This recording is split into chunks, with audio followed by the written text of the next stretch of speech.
School holidays, of course, are in full swing across much of the country, and in many homes that means kids are spending extra time on their devices, from gaming to watching movies and catching up with friends online.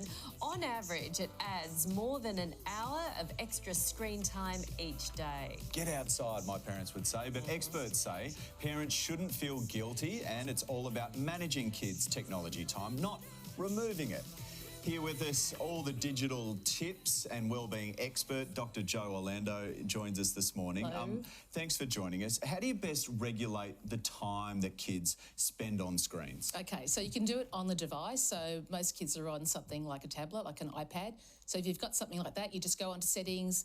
There's a tab that says screen time, go on there, and if it's not turned on, it'll give you the option of, is it your device or your child's device?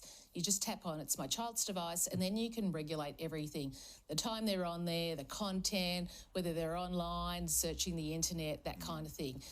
But our whole idea as parents is to teach children how to make really good decisions around their technology use when they're old enough. So there has to be a teaching element that comes into how you're parenting it. So you might say to your 8-year-old, okay, you've got an hour on there, make sure you get off, I'm over there doing my work, pretty typical conversation at home. But for an 8-year-old or a primary school kid, that 1 hour idea, it's really hard for their brain to function.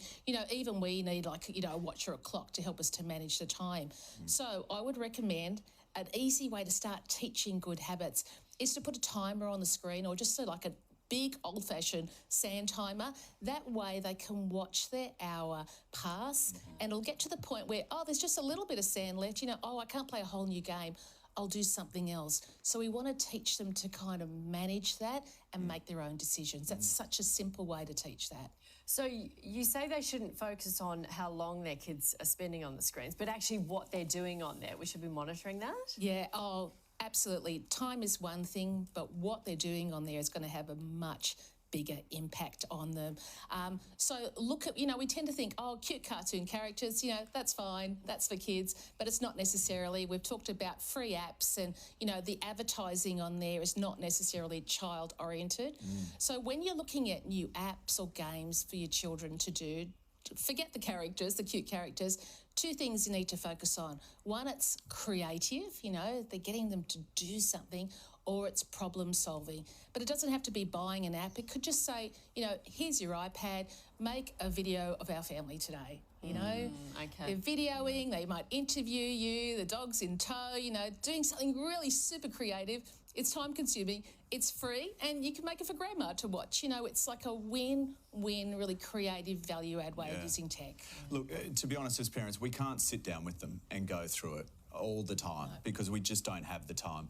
How do you filter through and find the best age-appropriate content? That's right. So look at the age that's categorised next to the app, but it also might say educational. That doesn't really mean anything. The app just has to fit into something. I would suggest you read about the app, see if it's doing something creative or problem solving. It doesn't have to be like a maths lesson. It could be a fun storyline where they're choosing characters and doing something with it. Just that creativity and problem solving. But I also think it's a really good idea to select an app that you just do together. Yeah. Something fun, could be a game, could be a story, but you're doing it together. That way you're checking the kind of content that they're using. Plus it's a great way of bonding, and you also get to kind of understand them as technology users, and that's really important, and we seem to be missing out on that quite a bit. Get them to take a photo and save it for you so they can show you the work they've done, stuff like that. That's right. Joe, thank you. Appreciate it.